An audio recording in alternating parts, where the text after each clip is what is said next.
क्या? अभी हम सोच लें, अभी हम सोच लें। आरोन का क्लास वो तो उनको बताया था ना कि 250 तक ऐसा काम करेंगे कि उससे आगे लिंक नहीं होगा उसका। मेरी मेरी मेरी डियर, वो इस वक्त ऐसा काम करा रहे हैं कि 250 के बाद उसका इस काम से लिंक नहीं होगा। उन्होंने मुझे ये स्टेटमेंट दिया है, समझ आ गई? अब आप उधर भी जा सकते हो, कोई मसला नहीं। जल्दी डिसाइड करो ना, मेरा मुंह क्यों देख रहे हो? जो मेन बात है फिर वो करनी थी, ऐसी ही इधर उधर घुमा फिरा के बातें कर रहे हो। आप लोग निकाल लें भाई पेज 560, पेज 560 आ जाए। Question number 46।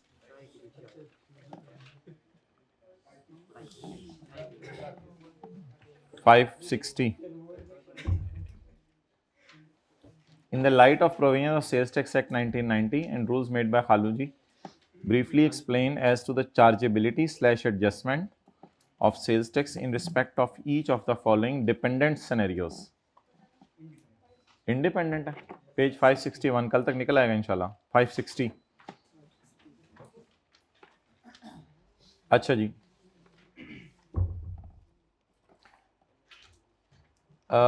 इसका मतलब बताएं क्या है? चार्जेबिलिटी/एडजस्टमेंट। चार्जेबल सेल होती है और एडजस्ट पर चेज होती है, यानी इनपुट। कुछ एडजस्टमेंट सेल वाली होंगी वर्किंग 3 टाइप, और कुछ एडजस्टमेंट्स परचेज वाली होंगी वर्किंग 1 टाइप। चार्जेबिली बिली टी। भाई आप तो FR2 हाइब्रिड में बैठे होते हो, ग्लासेस वाले भाई। टेक्स्ट में भी हो? ओके, टेक्स्ट में ज़्यादा बच्चे थे इसलिए शायद मैंने कभी नोट नहीं किया। पॉइंट 8 से शुरू करें। Electronic cash register purchase for, इसके सर से चादर उतारो। Electronic cash register purchase for retail outlet. Retail outlet के लिए इलेक्ट्रॉनिक कैश रजिस्टर परचेज किया है, तो इसमें आप लोगों ने ये लाइन डाल के आनी है। भाई न्यूमेरिकल नहीं होगा, मैं आपको बता दूं अभी। इसमें आप लोगों ने ये लाइन डाल के आनी है।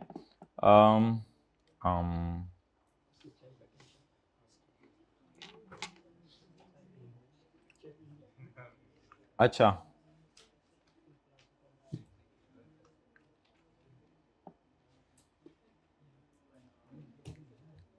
ये देखें,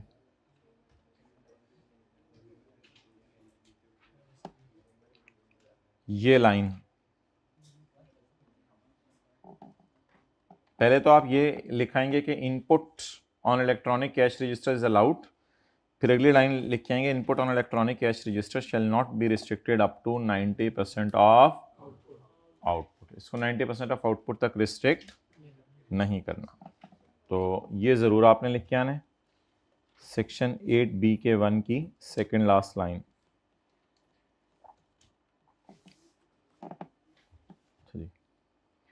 material purchased for construction of office building. Purchase की एडजस्टमेंट है, सेल की, परचेज की। मटेरियल खरीदा है for office building, office building बनाने के लिए मटेरियल खरीदा है। कौन जहन में आ रहा है? अनारकली। तो material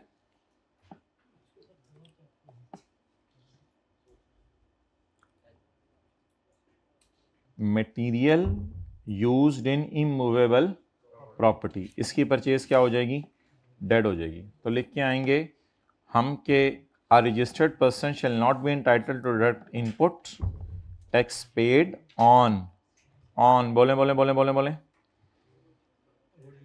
on goods used in immovable properties such as building and construction material. Therefore this input is inadmissible। उसने पूछा था एडजस्टेबल है या नहीं, तो अनएडजस्टेबल या इनएडमिसिबल ये लिख के आएंगे। सेक्शन 8 इसमें लिख के आएंगे।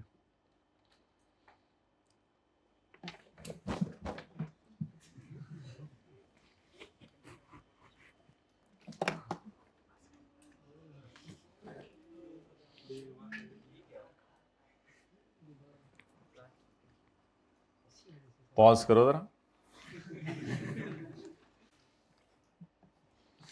अच्छा जी, local sale of goods manufactured by cottage industry, बताएं जी। एक्सेलेंट, एग्जाम्ड सेल, हाईलाइट करें, sale by cottage industry is exempted. ये खुद कॉटेज इंडस्ट्री है या ये किसी कॉटेज इंडस्ट्री को आगे चीजें बेच रही है? खुद कॉटेज इंडस्ट्री है। कॉटेज इंडस्ट्री की सेल तो माफ होती है, because cottage industry is not liable to be registered. अच्छा, ये नोट कौन कर रहा है ऐसे कि 46 के ए का V I, V double I, V triple I हमने कर लिया, ऐसे कोई नोट कर रहे हैं? हाथ खड़ा कर दें। अच्छा, कौन कर लेगा? अभी नोट कर लेना, ताकि हाँ आप नोट कर लीजिएगा, ताकि लेक्चर प्लान में मैं इसको डाल दूं। ओके, नेक्स्ट जी, एक ही दफा ये सारे डाल देना क्वेश्चन के एंड पे जी। अगला देखिए भाई, पढ़ लो यार, थोड़ी मेहरबानी, 0.5 पढ़ लो। अच्छा जी, ये सेल का एडवांस है या परचेज का एडवांस है? सेल का एडवांस है। Advance payment received against sale of goods in next month. अभी एडवांस आ गया, सेल अगले साल होनी है। बचाएं जी, इसको परचेज में डालें, सेल में डालें? सेल में। हमारे साल की सेल में अगले साल की सेल, हमारे महीने की सेल में अगले महीने की। As per the definition of time of supply, the time of supply is earlier of the when the cash is received or when the goods are delivered. In this case, the cash is received earlier, therefore it will be chargeable to tax. Chargeable का शुरू लिख के आएगा, it will be chargeable, yeah, it will be allowed as input या not.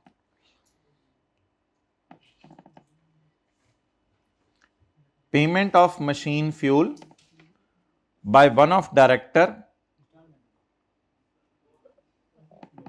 taxable goods sold on installment based to a customer at a price including markup. किसी को हमने markup डालकर चीजें बेची हैं, मार्कअप डालकर, तो चीजों की फेयर वैल्यू वीओएस होगी। इफ द एक्सक्लूडिंग मार्कअप का लफ्ज तो वहां नहीं लिखा हुआ था। If the taxable is sale to general public on instalment which including surcharge, then open market price will be the value of supply excluding the amount of sales tax.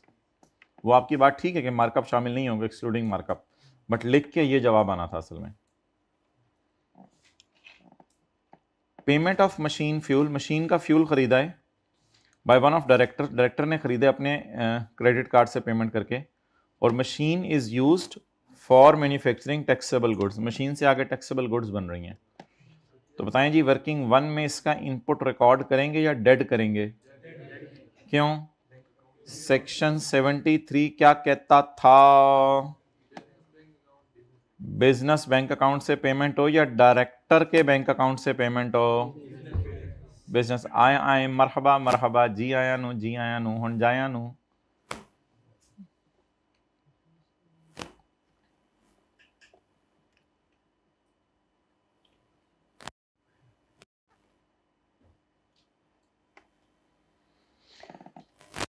Payment must be from the business bank account of buyer.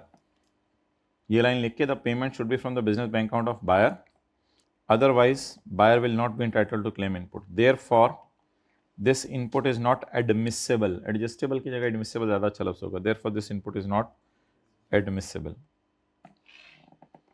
अच्छा, point 2 अभी आप नहीं कर सकते, तो बस अब भाई लिख देना 46 क्वेश्चन किया है हमने। इसका ए का किया है एक्सेप्ट 2, और बी भी कर लिया इंशाल्लाह, बी अभी करा देता हूँ। 1 कर लें, मुफ्त चीज़ें बेची हैं कंपनी के चीफ एग्जीक्यूटिव ऑफिसर को, क्योंकि नौकरी के टाइम लिखा हुआ था, तो मुफ्त में चीज़ बेची है तो सेल में जाएगी।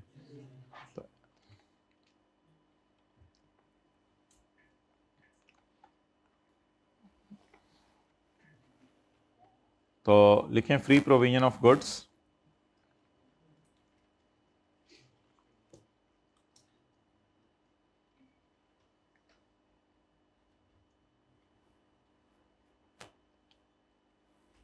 falls under the definition of supply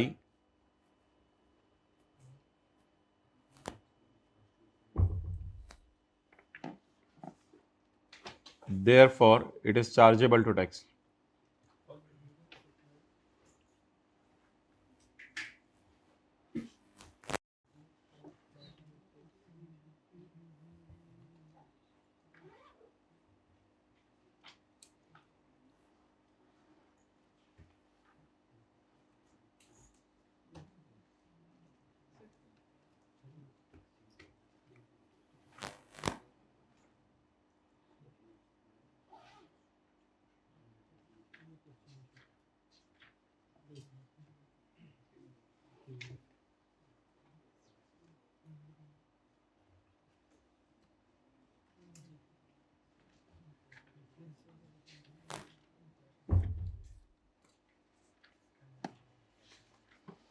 Okay.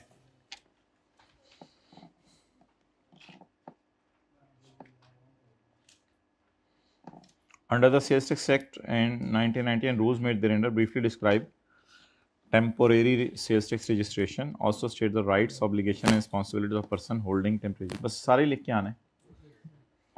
Rights भी उनके लिखे हुए थे कि वो मैन्युफैक्चरिंग वो प्लांट इंपोर्ट कर सकते हैं. ऑब्लिगेशंस भी उनकी लिखी हुई थी कि उन्होंने सेल्स टैक्स रिटर्न जमा करवानी है. ऑब्लिगेशन रिस्पॉन्सिबिलिटीज एक ही चीज़ होती है, उन्होंने रिटर्न जमा करवानी है और sales tax sale invoice issue नहीं कर सकते. सारी चीज़ें लिखी हुई थी. तो बस 46 के बी में ये सारा लिखाना है. 47 टैक्सेबल गुड्स ऑफ. अच्छा, इसमें उसने ना सिर्फ सारी चीज़ें सेल की डाली हुई हैं. VOS chargeable to tax, admissible नहीं पूछा. Also state the reason. तो taxable goods of 8 lakh was sold to one of the dealers. अब ये एडजस्टमेंट न्यूमेरिकल में आ रही थी, इधर थ्योरी में आ रही है, तो थ्योरी तो फिर याद करनी पड़ेगी ना, फिर इसमें से लिख के आएंगे. Taxable goods of 8 lakh was sold to one of the dealers. The amount is net of 10% trade discount which was in accordance with the norms. The discounted price was not shown on tax invoice. Tax invoice पे discounted price show नहीं हुई. तो third schedule वाली चीज़ें तो है नहीं, इसलिए डिस्काउंट माइनस करने की इजाज़त थी. बट हाँ, discount is in and discounted price invoice में शो होनी चाहिए. So that's why taxable goods of 8 lakh were sold to customer. The amount was net of 20% discount. तो ये डिस्काउंट अलाउ नहीं है, ये अमाउंट नेट है.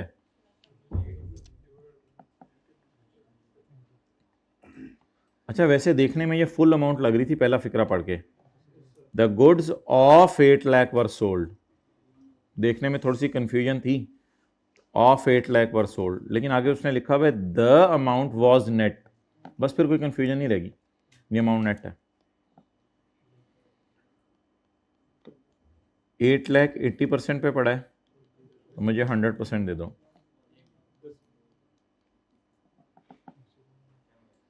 ओके. टैक्सेबल, ये पॉइंट 2 इसका भी नहीं करना, उसका भी नहीं किया, इसका भी नहीं करना. एडवांस ऑफ 6 लाख, 6 लाख का advance was receive for goods to be delivered in April. अच्छा, इस सवाल में हमारा महीना भी बताया हुआ है. ओह नाइस, पिछले सवाल में नहीं बताया हुआ था. तो 6 लाख की चीज़ें हैं, वो उनका एडवांस मिल गया है और डिलीवरी अप्रैल में है, तो ठीक है, it is chargeable to tax. Pause करो. अच्छा, 1000 units of taxable good listed in third schedule was sold at a unit price of 5000. However retail price was 6000. For good specified in third schedule the value of supply will be the retail price. Therefore the value of supply will be 1000 into 6000 is equal to 6 million.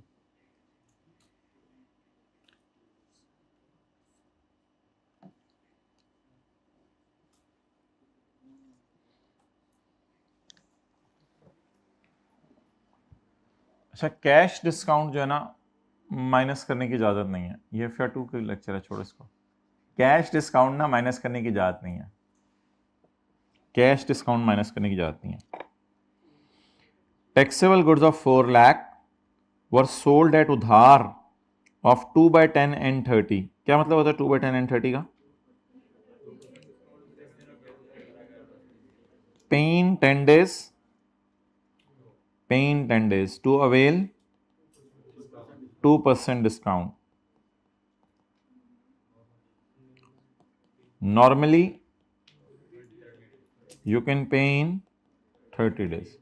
बस 30 दिन से ज़्यादा ना करना, लेकिन अगर 1 से 10 दिन के अंदर कर दिया तो 2% डिस्काउंट, और 11 से 30 दिन के अंदर किया तो कोई डिस्काउंट नहीं, 30 दिन के बाद किया तो फिर कोर्ट में मिलते हैं.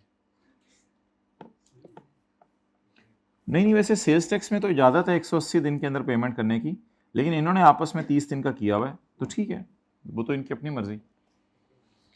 टैक्सेबल गुड्स 4 लाख पर सोल्ड, 4 लाख की चीज़ें बेची हैं, customer paid the amount with in 10 days. अल्हम्दुलिल्लाह वो 10 days में चीज़ पैसे दे गया. तो आप बताएं 4 लाख माइनस 10% ऑफ 4 लाख में सेल बुक होगी या 4 लाख पे सेल बुक होगी? भाई ये डिस्काउंट मैंने आपको पढ़ाया नहीं, 2% सॉरी मादरत, वो 4 लाख माइनस 2% और 4 लाख लिखना था. ये डिस्काउंट मैंने आपको पढ़ाया नहीं हुआ. डिस्काउंट दो होते हैं, एक होता है ट्रेड डिस्काउंट, एक होता है कैश डिस्काउंट. कैश डिस्काउंट होता है अर्ली पेमेंट पे. तो ट्रेड डिस्काउंट तो अलाउड है और cash discount is not allowed. ये माइनस नहीं हो सकता, ये सेल को कम नहीं करेगा. तो बताएं सेल फिर किस पे रखें, ग्रॉस पे रखें, नेट पे रखें? ग्रॉस पे रखें. ऊपर और ये वाली लाइन तो शायद आपको लिखने की जरूरत नहीं, गोल दायरे वाली, क्योंकि ये आपको बात पता है. ट्रेड डिस्काउंट माइनस करने की इजाजत है, कैश डिस्काउंट माइनस करने की इजाजत नहीं है.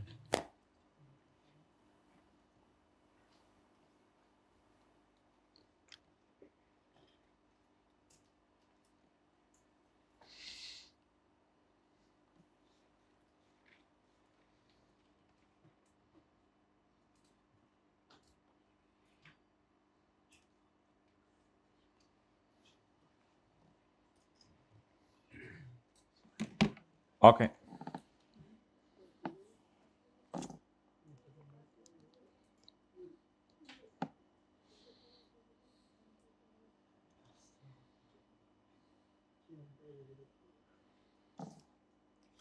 Under the sales tax act 1990 briefly discuss the chargeability of sales tax in case of retailers.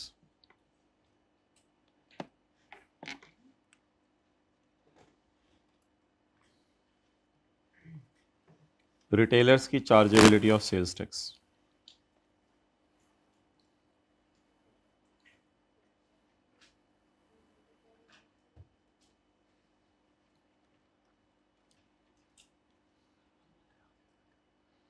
क्या हुआ, क्या कह रही है? बाहर निकल, छोटी छोटी खुशियां जी. Chargeability of tax on retailers, page 512 पे पॉइंट 9.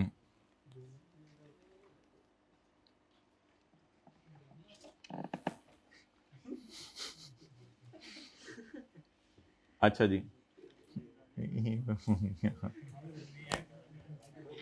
ओके. तो रिटेलर्स के बारे में चार्जेबिलिटी ये है.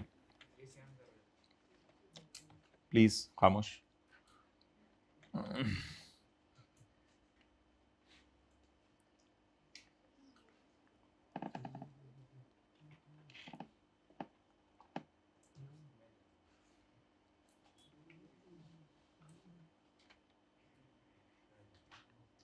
क्वेश्चन 49.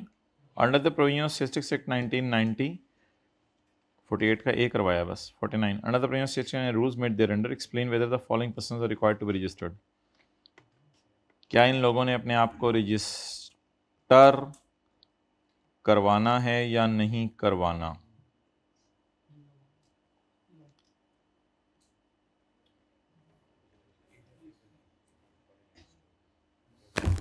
भाई हले होर भी आ रहे हैं मुंडे पिछों, हद हुंदी है. Manufacturer of taxable supplies located in residential area of Korangi, Karachi. A manufacturer who is not running a cottage industry. आप बताएं ये कॉटेज इंडस्ट्री है या नहीं है? तो पूरी बात लिखाइएगा ना. This factory is located in residential area if it's number of employees उससे कम हो, सेल उससे कम हो और बिजली का कनेक्शन वगैरह लगा हो, then it will be a cottage industry and it will not be liable to be. However, if अब ये 4 नंबर में पता नहीं, इसी के मुझे लग रहा है 2 नंबर होने हैं. However, if it does not fulfill all of the above conditions, then it will not be a cottage and it will be liable to be. तो लंबी बात हो जाएगी, क्या करें आप, अजीब सा ही सवाल है. हाँ, छोटे छोटे 4 पॉइंट बड़े करके लिखने हैं बस, और क्या करना है. A retailer whose साल की सेल इज 20 मिलियन. इसमें बस इस तरह लिखाइएगा कि a retailer is normally liable to be registered except a retailer who is required to pay sales tax through his बिजली का बिल. जिसने बिजली के बिल के जरिए, वो कौन से हैं टायर 1 और अदर देन टायर 1 वो हमें नहीं पता.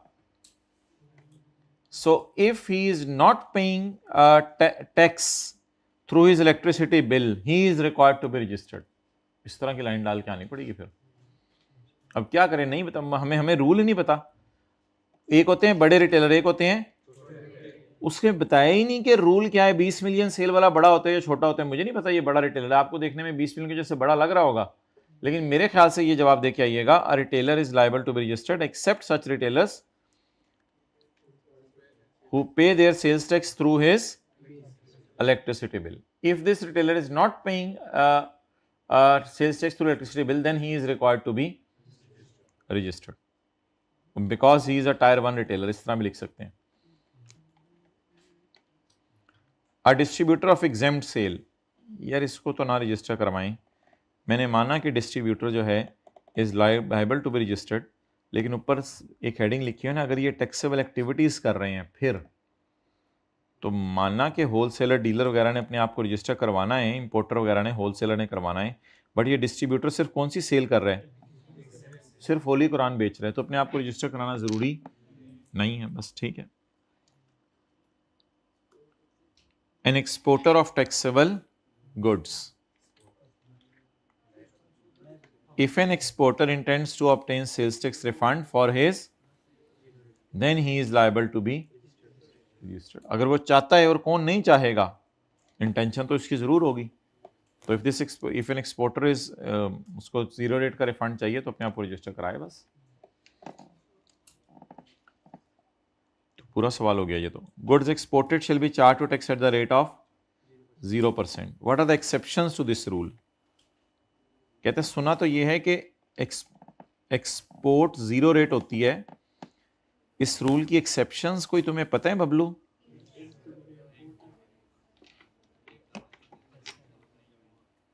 इस रूल की एक्सेप्शंस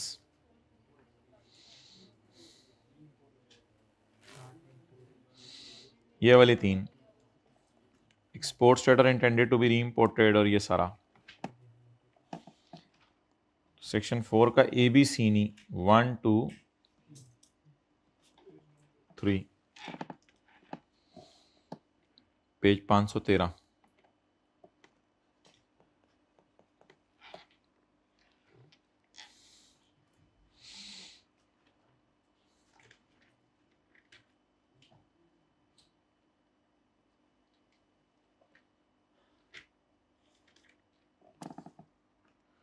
$45 का सिर्फ A.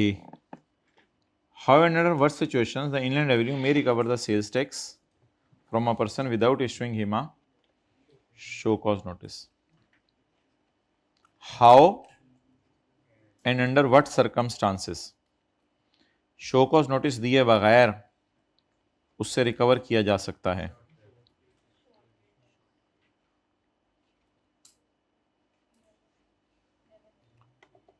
How?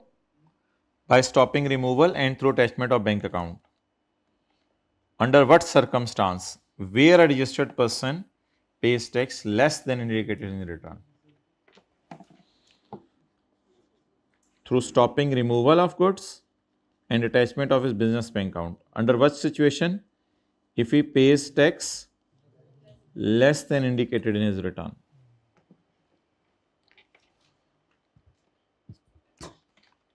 सारा ही सेक्शन लिखाइएगा एंड तक. ये तो मैंने वैसे ही ज़रा तफसील आपको बता दी. हाउ, दो तरीके से. Under what circumstances. Extra tax and capacity tax, इन दोनों का डिफरेंस आपको मिल जाएगा सेक्शन 3 में, कहीं ढूंढ लीजिएगा. मतलब ये कि दोनों की डेफिनेशन ही होनी है ना.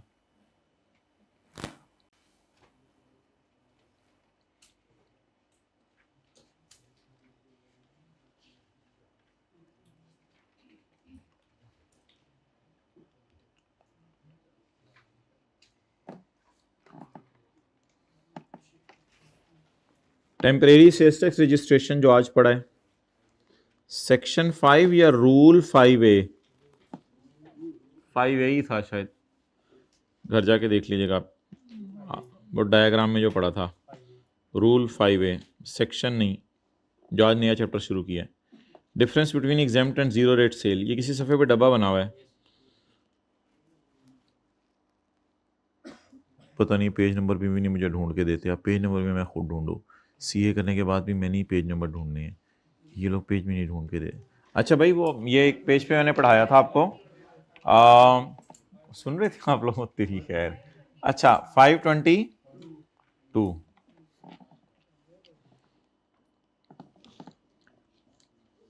Provisions relating to access. Rashid और कुछ है या नहीं है? हुण मैं थ्योरी याद करांगा भाई, मैनू पता लग गया और कुछ हैगा या नहीं हैगा. The provisions relating to excess/additional sales tax collected by a registered person. अच्छा, ये एडिशनल लफ्ज़ इसने अपनी तरफ से डाला है, फिर इसको डाल लें. अब ये पता नहीं क्यों ये लफ्ज़ इसने निकाला, लॉ में तो कहीं नहीं लिखा हुआ. एक्सेस 513 पे सेक्शन 3B, हमने तो एक्सेस का लफ्ज़ ही पढ़ा था सेक्शन 3B में, उसका नया नाम इसने एडिशनल बना दिया. यार ये तो अजीब सा नाम तुमने डाला है.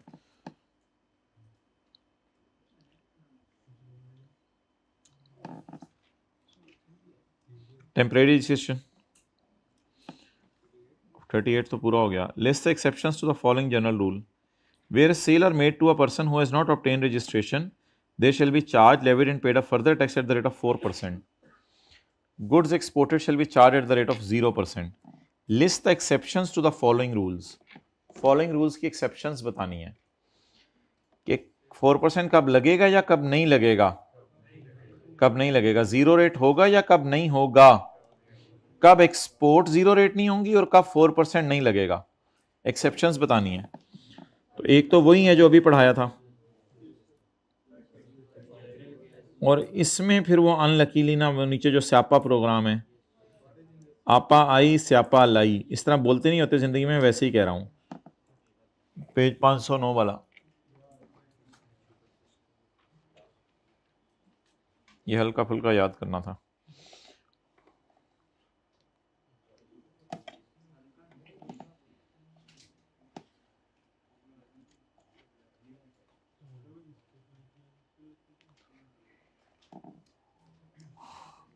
Type of exports which are outside the purview of zero rating.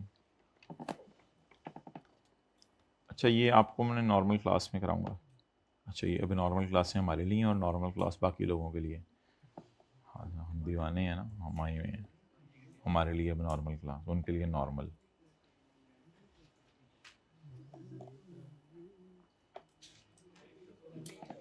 ये तो वही है ना, जीरो रेट और exempt sale. Well, now I will ask 2 questions and you will answer me. I will ask, you will answer me. You will answer me on records. अच्छा जी, 16 का ए कह रहा है कि 16 का बी तो आसान है ना, लिस्ट अब 16 पूरा ही हो गया. State the provision of sales tax 1990. 1990 relating to maintenance and retention of records by a registered person making a taxable sales. State the provision leading to maintenance and retention. Maintenance of records and records वाला section कौन सा है? Maintenance भी और उनकी retention भी. 522 भाई कैमरे को तैयार रखो, बस 7 मिनट बाद बंद कर देना है, क्योंकि वो उनसे वादा किया था कि हम 50 पे बच्चे इधर से उधर भेज देंगे. आजकल इनकी डिमांड ही बढ़ी है, कभी कोई बुला रहा है इनको, कभी कोई बुला रहा है इनको. हाँ जी, किधर है सेक्शन नंबर कौन सा है? Page 522. Maintain. State the provision related to maintain. Maintain ये वाले रिकॉर्ड करने हैं. 22 का 1 बस लिख के आना है, बाकी नहीं लिख के आना जरूरी. मेंटेन करने हैं सेक्शन 22 का 1. और रिटेंशन सेक्शन 24.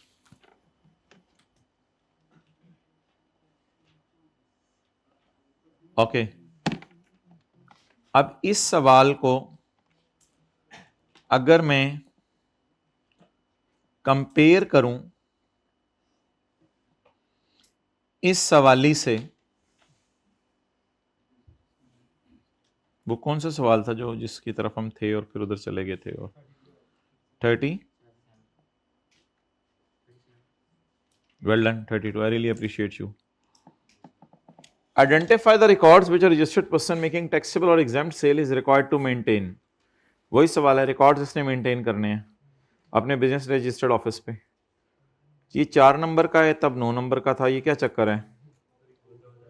नहीं, रिटेंशन तो उधर 1-2 नंबर की होगी ना, और 6-7 नंबर के रिकॉर्ड्स होंगे. इधर 4 नंबर के हैं. क्यों? Details of contents are not required. ये लाइन लिखी हुई है असल में, इस वजह से ये छोटा है सवाल. Details of contents are not required. Contents are required but detail of contents is not required. जरा बताएं क्या मतलब है इस बात का? Details of contents are not required मतलब बताएं ना. पॉइंट ए में मैं क्या लिख के आऊंगा इस सवाल में? बस यहां तक लिख के आऊंगा. कंटेंट्स आर रिक्वायर्ड बट उनकी डिटेल रिक्वायर्ड नहीं है. Contents are required but their detail is not required. Contents are required but their details. अच्छा, अगला तो सारा ही लिख के आएंगे क्योंकि अगले के अंदर तो वो डिटेल है ही नहीं कोई. अगला तो पूरा पूरा लिख के आएंगे. अगला तो पूरा पूरा लिख के आएंगे. तो बस ठीक है, कभी कभी ये कड़िच फ्राई करते हैं इस तरह का सवाल बना के. तो 22 का सारा लिख के आना है ये वाला, लेकिन details of contents are not required.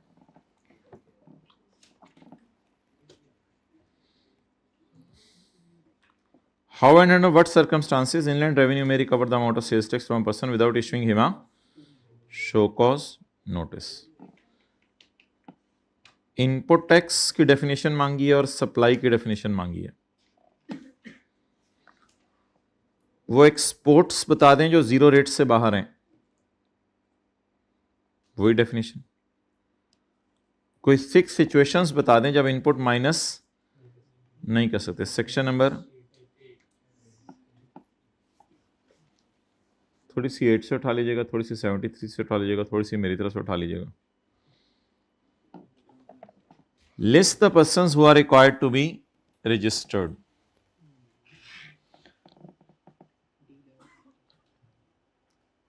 List the persons who are required to be registered. तैयार रखो कैमरा, 3 मिनट रह गए हैं. List the persons who are required to be registered. 6 3 10 नस इन्हों ने नस जाने, काबू भी नहीं आना मुंडिया ने. फिर section 14 page 22. 22. Oh, okay. Guys, give me some time. I will put here 5. Change in rate of tax during a tax period. ये तो सेक्शन पता नहीं 4 है 5 है, ये तो सेक्शन 5 है।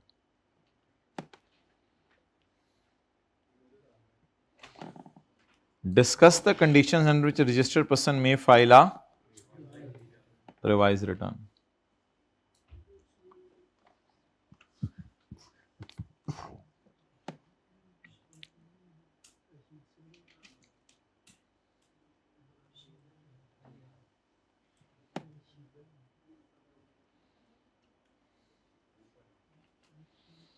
Revision of return. A registered person may, on approval of commissioner, file a revised return to correct any revision of return की conditions. Return section 24 का 3 जी बिल्कुल, सेक्शन 26 का 3 maintenance and retention of record 9 number का फिर आया हुआ है।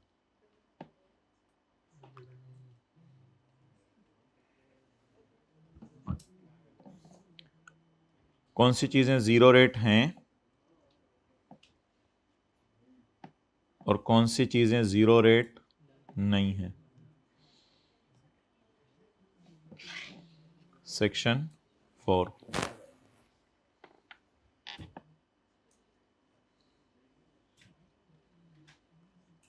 चलो यार, जाने में भी तो 2 मिनट लगेंगे।